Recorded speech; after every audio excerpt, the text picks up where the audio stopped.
It's great to have you here on the Clark Howard Show, where our mission is to serve you and empower you so you make better financial decisions in your life. One of our main goals on this show is to help you avoid ripoffs. Well, there's no shortage of scams out there today. I'm going to share some with you straight ahead. And I also have an update for you, something I talked about with you a good while ago. I guess 2.5 years ago, I rented a storage unit when we downsized from our house to a condo. And I want to tell you my journey with the storage unit and things you should know to protect your own wallet as the storage unit business continues to explode. So, scams come up constantly in my reading. And these are all headlines I found in 2 days. First, blue tick scammers target consumers who complain on X, formerly known as Twitter. Best Buy scam alert. People are pretending to be members of the Geek Squad. New Amazon scams are making the rounds. Here's how to avoid them. Scammers impersonate well-known companies recruiting for fake jobs on LinkedIn and other job platforms. FTC cautions consumers on heels of latest Zelle scam. You got the apartment. Spot rental listing scams before you pay. And the losses consumers report, only the ones they report, $9 billion last year. I'm sure it's many times $9 billion. People are losing to scamsters because people don't even know who or where to complain. But these scams all have a common theme that will become clear as I give some of these examples some more meat. They all involve somebody impersonating someone else, hiding behind a wall of technology through social media, websites, emails, texts, phone calls, where you're never face to face with the individual or individuals involved in scamming you out of your money. They will usually create potentially a sense of urgency and will appeal either to fear or to greed most often. But sometimes it's just straight out simple fraud.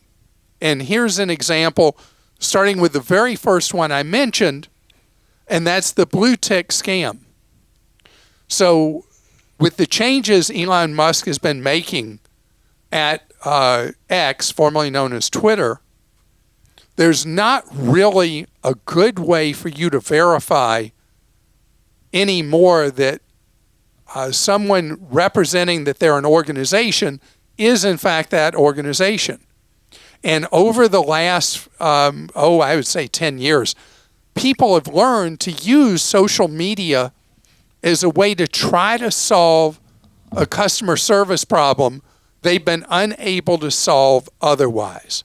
So because the way people used to feel like they really knew they were dealing with an actual company was they had the blue mark that said they were verified, they were the real deal. That doesn't work anymore. And now commercial enterprises have to pay X a huge fee for a different verification that, as I remember right, is kind of golden. And the blue check is not verified in any way by Twitter, by X. So what's happening is someone will complain about something, say an airline or any business, a technology company, phone company, whatever, and they post their beef. Criminals monitoring that with a fake blue check pretending to be the company will then start responding to you. And you're like, wow, this worked. My complaint on social media actually got somebody listening. And it's just setting you up as a target to scam you big time. And the Twitter handles that are fake seem like they are from a company. And the people being targeted the most, according to The Guardian, are bank customers and airline customers who are getting totally rooked by the fraudsters, who then get information from you. And with that information, they then are able to engage in the direct messaging platform. They're able to get account information of various things from you. They might get payment data, whatever it is. And before you know it, the scamsters are off to the races. And so know that complaining on X has become hazardous to your wallet's health and your identity, because it is no longer a safe environment for you to know you're actually talking with a company, because so few companies have been willing to pay what can be thousands and thousands of dollars a year to have identity verified by Twitter. They're like, forget it. And then that's laid you wide open to the scamsters. So anytime somebody is then responding to you and trying to get any kind of key information from you, slow down, take more time to see, are they actually real? Are they the real organization or not? And unfortunately, right now on X, odds are they're not the real thing. And I mentioned the Geek Squad thing, where people pretend to be from Geek Squad and they get information from you, account information, whatever. Again and again, it's about fraudsters either getting information that allows them to steal your identity or steal your money. The Amazon scams are so big right now because so many people obviously are Prime members. And I can talk about one after another. The core, the key, unless you specifically contact an organization at the address, phone number, website, email, whatever, that you know to be the real valid one, do not give personal information of any significance to anyone who contacts you. And one more I want to mention: do not, under any circumstances, give anyone who pretends to be from tech support anywhere information about your computer that would allow them to hijack your computer and the information on it. That is an oldie but baddie that is back big time. Now, there are lots of good people out there. I'm sorry. You hear all these bad things and you start to think that people generally are bad. Most people are good, decent people. It's just there are a lot of crooks out there that you have to be prepared for, and know that the anonymity that the modern digital era offers has made it so much easier for the criminals to con us. Grace? Hello. And I'll mention again, Christa is out this week, so Grace is here. We have a question here from Rick in Arizona. It seems every time I turn around, I get a small charge for data storage. iCloud this, Dropbox that, Google, Microsoft, Apple. Are all of these needed? What do you recommend for data storage? So this is death of your wallet by 1,000 cuts. Is if you look at your credit card statement or checking account statement, you see these debits again and again, month after month, for Google Cloud Service and Apple storage, and one after another. You end up with a lot of money going out the door. And there are actually, within limits, some free cloud storage options, and we have a list at clark.com. But my favorite is whether you use cloud storage or not, that you also have an SSD drive. You know what that means, Grace? No. Well, you see, you know what a portable hard drive is. Well, now there are these much more advanced SSD drives that are teensy tiny. They're about the size or smaller of a typical smartphone, and they can store massive amounts of data on them, and they're portable, and you have them. So even if you use cloud storage, also it's really so simple to have a portable SSD drive. It's something I like for you to update maybe once a month, unless it's a business environment where people should back up every day. You want to back up data. Let's say a hacker and ransomware thing locks down your computer. If at a business you're storing things on an SSD, you have a daily as a closeout every day. You have daily backup that goes in a firebox or in a safe. You want to have more than just cloud storage. And as far as the cloud storage costs, again, go look at our article at clark.com for ways to reduce that cost. This one is from Juanita in Florida. I recently purchased a car in April 2023. It's now late August and I'm no longer in like with this car. I would like to trade it in to get another one, but I will be so upside down. I do not know where to start. Can you give me any advice on how to go about trading my current vehicle to get another one? What's the best way to get some overage for the trading vehicle? Thank you, Uncle Clark. So, Juanita, first things first, you're not going to like this. It's best for you, since you're already in this vehicle, you're going to be horribly upside down to get out of it. Just look at it as transportation and ride it through.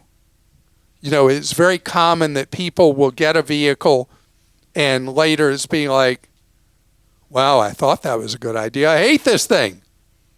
But the consequences of ditching one you bought months ago is so brutal financially that I don't recommend you go into something where you're doing what they call a roll-in, where you're rolling in the amount you're upside down into a new loan where you have enormous, what's known as negative equity, where you owe far, far more than what the vehicle is worth. So I would discourage you from trading in the one you've got on such short cycle and suffer through it, because your wallet will benefit so much more from you just riding through with this thing you don't like. Matt in Pennsylvania. I know you say never to get a whole life insurance for kids. Okay, we already have these for our two kids since they were little. They're 19 and 21 now. We have $10,000 policy and pay about $35 a year per policy. Do we keep this? What do we do?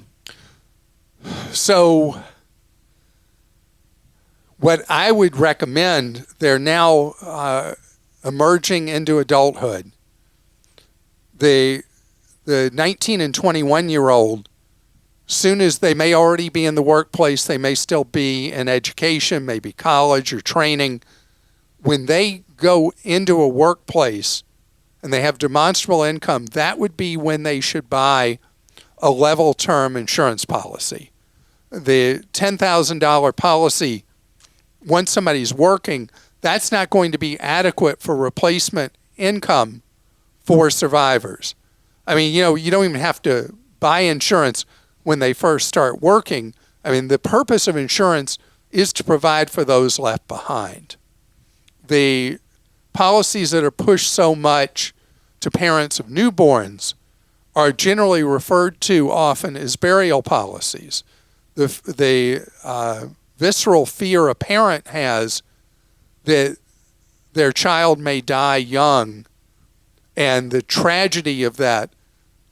and the worry about making sure you could provide a good funeral and burial and things like that for your child is what's led to this thing of buying these life insurance policies on kids. And the purpose of life insurance is not for that. The purpose of life insurance is for those left behind so they have money to live on. So what do you do about these $10,000 policies? You've had them since they were tiny. The policies don't pay a lot at $10,000. The premiums are not a lot, $35 a year. I mean, you can do whatever you want to with those. You can just dump them, or you can keep paying or have the kids start paying $35 a year. I mean, it's not enough money to really fuss about either way. But you start thinking about when you look for somebody who's really young buying a level term insurance policy, the premiums involved for massive coverage are teensy tiny. But as I go on and on about this, I feel like I'm filibustering because I'm trying to think what to do. The need for life insurance for the 19 and 21-year-old really is when they're done with their educational cycle and they're bringing home a regular paycheck and they have someone significant in their lives, like kids, a spouse, something like that, where it becomes important to provide replacement of income for those family members. That's really when the rubber meets the road and the right time to buy a life insurance policy that each of those kids would have and own. And so the child life insurance policies, I despise them. Coming ahead, I want to talk about something that is growing like rabbits, and that's storage facilities everywhere you look. What's that all about? And what do you and I need to know about them? I had never had a storage unit until we moved a few years ago from a big house to a fairly small condo. And so we had a house worth of possessions, and we went through months of culling the herd, giving things away to charity, selling things, giving things away to family members. And I remember we had this long hallway leading to the garage of our house, and we had signs along the hallway. This goes to Goodwill. This goes to whichever of our kids. This we're selling, blah, blah, blah, blah, blah. And so I had a reserved parking space at Goodwill. I was donating so much stuff, just kidding. But even after we did all that, we had enough stuff that wouldn't fit in our condo that we weren't ready to part with. So I go and I rent a 10 by 20 storage unit in a temperature-controlled facility, and it was expensive. I mean, it was a lot. The average storage unit is somewhere around $160, $170 a month, somewhere in that range. And latest I saw was an item in the Wall Street Journal that 1 in 10 of us in America have one or more storage units. I mean, it's just something we do in America. And so my wife and I set a goal that we were going to have that storage unit for 1 year, and then we were going to be done. Well, it actually took us 16 months to get rid of it. But we, item by item, in the storage unit, got rid of things that we thought we wanted or figured out how to put them in use. And we eventually were able to get rid of it. So we were paying for a 10 by 20, we were paying a lot. We were paying $322 a month. which is roughly double what the average storage unit is in the country. But we were in this relatively big one, 200 square feet. But it was just a terrible amount of money. And what happens, I have a relative who will remain nameless, who he and his wife have 6 of these now. 6 storage units. 6! I'm like horrified. Who needs 6 of them? Anyway, the thing about these storage units is a lot of times we end up spending more in rent over time than what the items in them are worth. And nobody else in the world does this with having storage units everywhere. I mean, you drive down any commercial corridor and you see them one after another after another. Some of them look pretty fancy now. Some of them look kind of down and out, but they're there. And it's because we have more retail space per person by far than any country on earth. We Americans love to shop. Love to shop. We're not great savers in America, but we're good shoppers. And so we end up with things that we find we can't part with. Now, there are great circumstances why you would have a storage unit. You're relocating. A lot of times somebody may have lost a job or they may have gone through a divorce and they're living with a relative or living with a friend and they have their possessions and they have to store them somewhere. And that is hopefully a temporary phenomenon until you get back on your feet. But when that unit is needed year after year after year after year, the question is it really needed? Or are we married to our possessions that we don't seem to have a need for in our lives, but we're unable to give it up?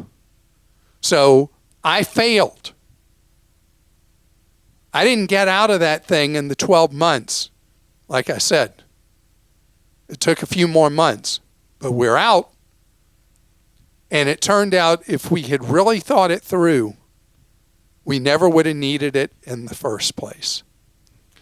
If you do know, though, you're going to need a storage unit for a significant period of time, and you can afford to, the rent can change at any time on a storage unit.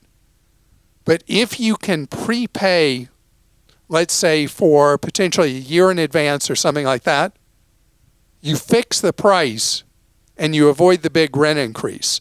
Because what the companies know that rent us these things is they'll offer us a deal to move in. Then our stuff's there. And very seldom will people say when they get a big rent increase, well, I'm going to go rent a truck, I'm going to pack everything up, and I'm going to move it somewhere else where I can pay a lower rent. They just suck it up and pay more money. So if you are in a position and you know you're going to need it for X period of months, if the unit you're at allows you to prepay for that period of time at the price you're at, grab that deal. Grace? We have a question from... How many storage units have you had in your life? I have never had one. You've never had one? No, I love getting rid of stuff, so I very seldom have. I also have a big basement. Very good. No, I just don't like to keep stuff. So your basement is like a storage unit? No, I keep like Christmas decorations in there. I really adore. I love seeing Goodwill bags in my garage and getting rid of them. It makes me feel good. But like you said, some people have different circumstances. I haven't been there yet. So I have a question from Chris in Texas. I am 47. My wife is 51 with 2 kids. They're 10 and 12. We both want to retire early in the next 5 years, and we've been saving aggressively the last several years and try to live within our means. How much per year should we budget for health insurance premiums for the next 10 to 14 years in early retirement before we're eligible for Medicare?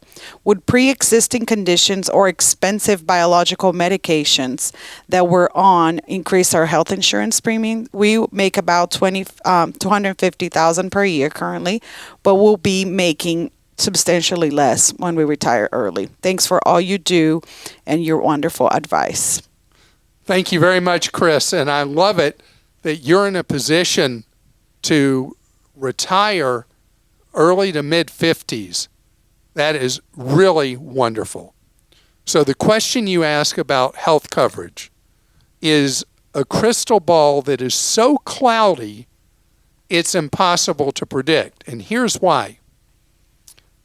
It's completely dependent upon what a future Congress would decide.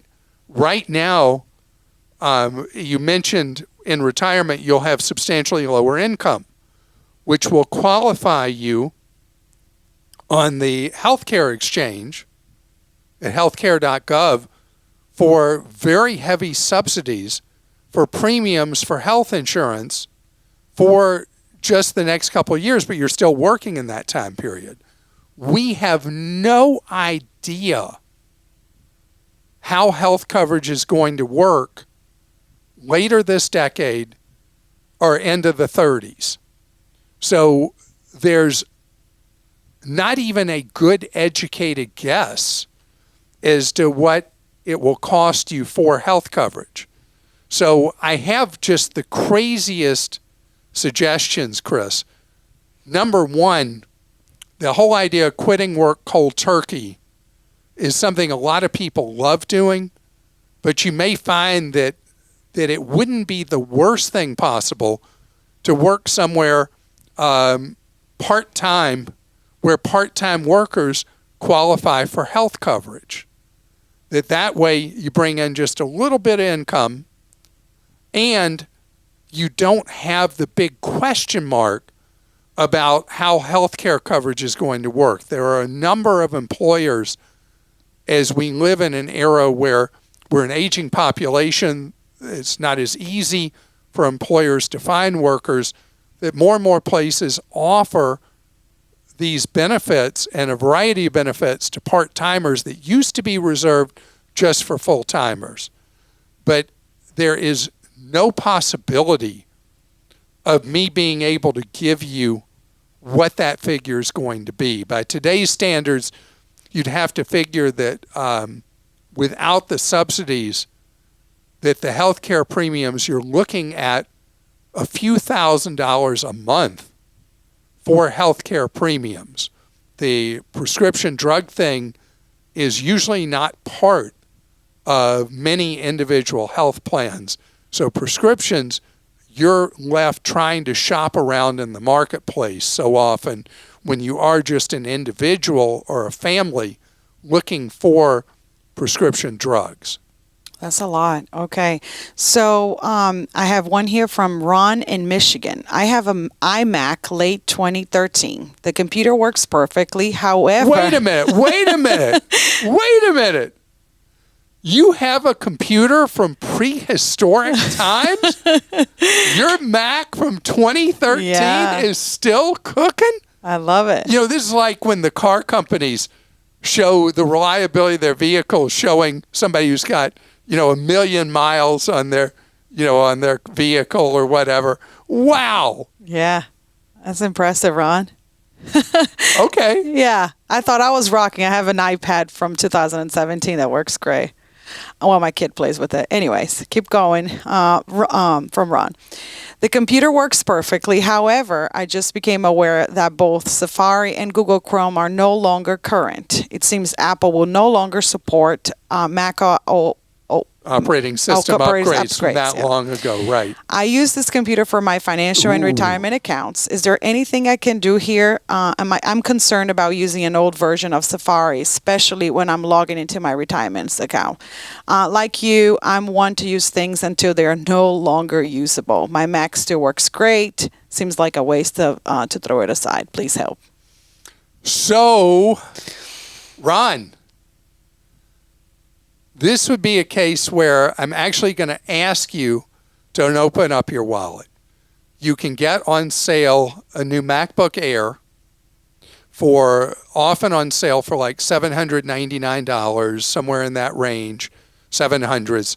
They'll be cheaper as we move into Black Friday season in November, but I'd rather you not wait that long.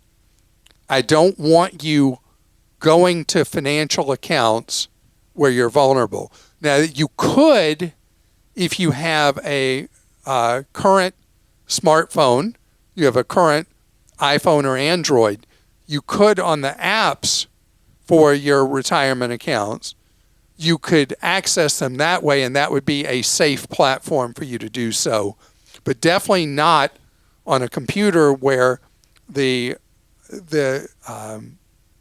browsers are not protected anymore. That's too dangerous. So I would really like you, as wonderful as it is that you've stretched this to 10 years, go ahead. I know it's going to be hard for you to pry open that wallet. Go get the new MacBook Air. Or if you don't want to spend that much, get a Chromebook. Chromebooks are ultra safe for accessing financial accounts.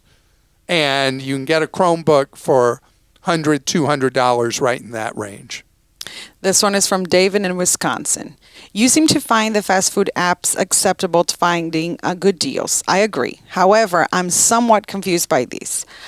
These apps request numerous permissions to access just about everywhere in your phone. Is this not sharing personal information for the price of the burger? How do you justify this? So, David, when they're asking for permissions, the one I give is location data only while using the app. So with these food apps, if they're going to track your location as you're driving to them, if you've ordered, they need, while you're using the app, to be able to know when to start prepping your food and getting it ready for you. And so I give location permission only.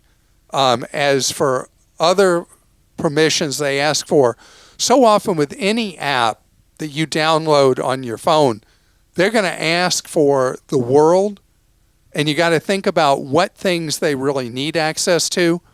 And I can't think of any reason that one of these restaurant apps would need anything other than location data from me. And so take the time to look at the individual permissions and check those.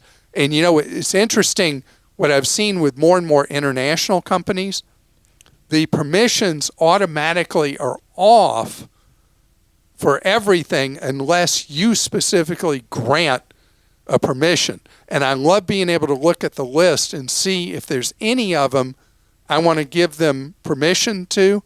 And pretty much it's no to everything with any app, any website, unless there's a compelling reason I should give any access, any permissions to track. I want to thank you so much for being with us today on our podcast. And remember that we are here for you around the clock. That the idea here is for you to be able to, whenever something's going on in your life, to be able to find information from us or somewhere else online available around the clock. And I believe in my heart that what we do at Clark.com actually gives you information that helps you make better decisions. That I want you, in a world full of confusing information and a lot of busyness in our lives, when you're trying to decide something, to be able to go somewhere where the information is clear. I believe it is always well-intended and is not influenced by any advertiser ever, not ever, and that's Clark.com. And by the way, if you ever need one-on-one advice, we do that for free. We've been doing so for nearly 31 years, where you can talk with a member of Team Clark 30 hours each week. You can see how to do that, what hours are available, phone number, the whole scoop at clark.com/CAC. Have a great day.